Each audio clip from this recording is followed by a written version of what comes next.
GS medical college से doctor Farooq गिरफ्तार। दिल्ली धमाके के संदर्भ में की गई पूछताछ। डॉक्टर फारूक को पूछताछ के बाद छोड़ा। सीएम योगी आदित्यनाथ ने विधि विज्ञान प्रयोगशाला का किया उद्घाटन। 72.78 करोड़ रुपए की लागत से हुई तैयार। शास्त्री चौक के पास नवनिर्मित 6 मंजिला भवन बनकर तैयार। मेरठ में बुलेट सवार 3 युवकों पर दबंगों ने किया हमला। लाठी डंडे और लोहे की रोड से की मारपीट। पुलिस पर आरोपियों को बचाने का आरोप।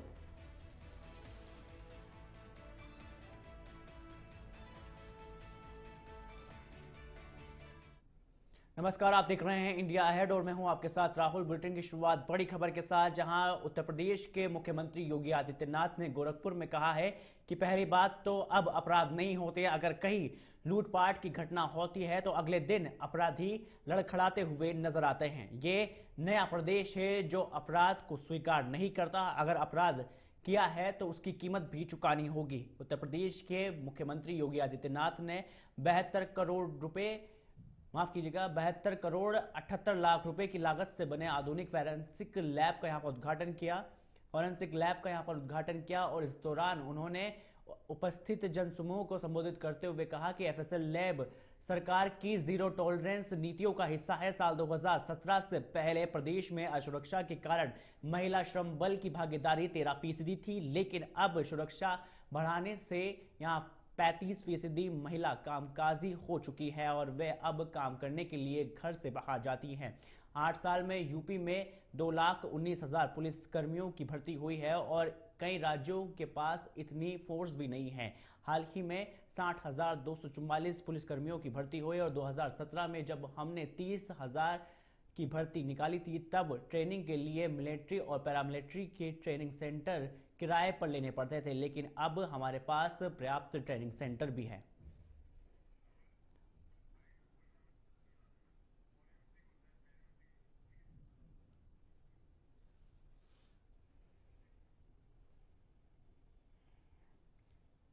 बीजेपी सरकार के राज्य मंत्री रघुराज सिंह एक बार फिर से अपने विवादित बयानों को लेकर सुर्खियों में हैं। उन्होंने अलीगढ़ मुस्लिम यूनिवर्सिटी पर आतंकवादियों का अड्डा होने का आरोप लगाया है। उन्होंने कहा है कि यहां से बुरहान वानी जैसे आतंकवादी निकले हैं। मंत्री ने देश में कई अल्पसंख्यक संस्थानों नहीं होने की यहां पर वकालत की है। उन्होंने कहा है कि मदरसे व मस्जिदों को बंद कराने की उन्होंने मांग भी की है और उन्होंने दिल्ली बम ब्लास्ट के संदर्भ में कहा है कि आतंकवादी मदरसों और मस्जिदों से निकलते हैं और कानून इस मामले में लचीला है। साथ ही फारूक अब्दुल्ला के समय आतंकवाद पनपने का आरोप भी उन्होंने लगाया है।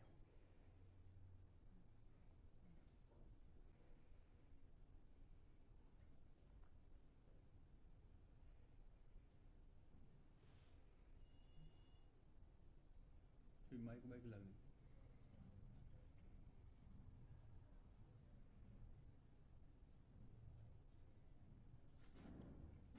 नहीं बंद करो वो काम एक सेकंड।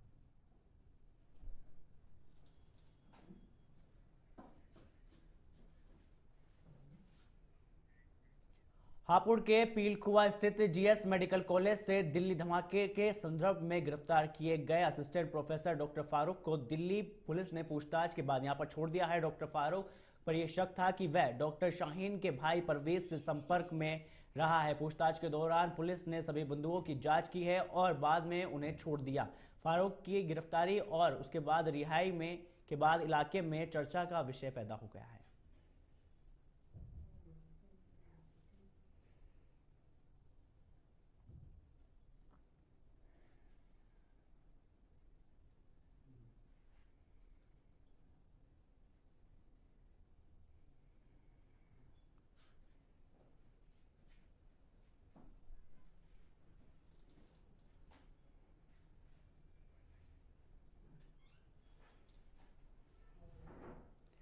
मेरठ के खंडोली गांव में पुरानी रंजिश के चलते बुलेट सवार 3 युवकों पर 5 दबंगों ने यहां पर हमला कर दिया। इस घटना का वीडियो सोशल मीडिया पर जमकर तेजी से वायरल हो रहा है। घटना में हमलावर धारदार हथियार, लाठी डंडे और लोहे की रोड से युवक को बेरहमी से पीटते हुए नजर आ रहे हैं और यह वीडियो 6 नवंबर का बताया जा रहा है। घटना में युवक गंभीर रूप से घायल हो गए हैं तो वहीं पीड़ित पक्ष ने चौकी इंचार्ज और एक दरोगा पर आरोपियों को बचाने और कार्रवाई के नाम पर पैसा मांगने का आरोप लगाया है। तो वहीं पुलिस का दावा है कि वीडियो संज्ञान में नहीं है और मामले की जांच की जा रही है।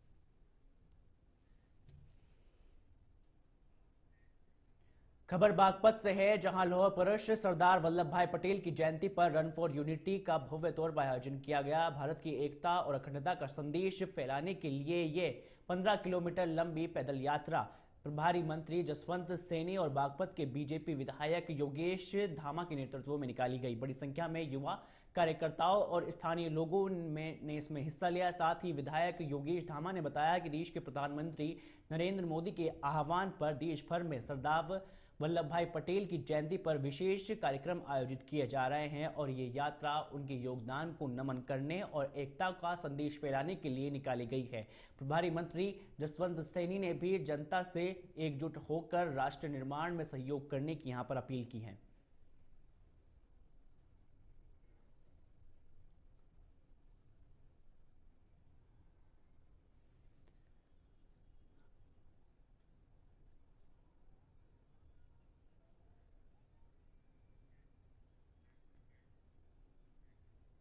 भारत रत्न हमारे सरदार वल्लभ भाई पटेल जी की जो यूनिटी यात्रा है, मतलब देश को एकत्रित करने की, एक भारत श्रेष्ठ भारत की जो कल्पना थी, उसी के संदर्भ में आदरणीय प्रधानमंत्री नरेंद्र मोदी जी के निर्देशानुसार पूरे देश में यात्रा निकालने का काम किया जा रहा है। आज हमारी विधानसभा बागपत में हमारे माननीय मंत्री जी, प्रभारी मंत्री जसवंत सैनी जी के नेतृत्व में हमारे जिला प्रभारी चंद्रमोहन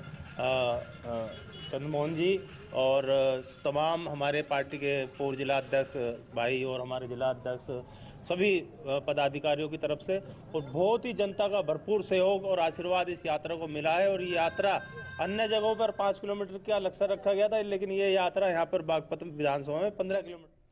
पीलीभीत के सहरामू उत्तरी थाना क्षेत्र में एक सड़क हादसे में 35 वर्षीय युवक की मौत हो गई।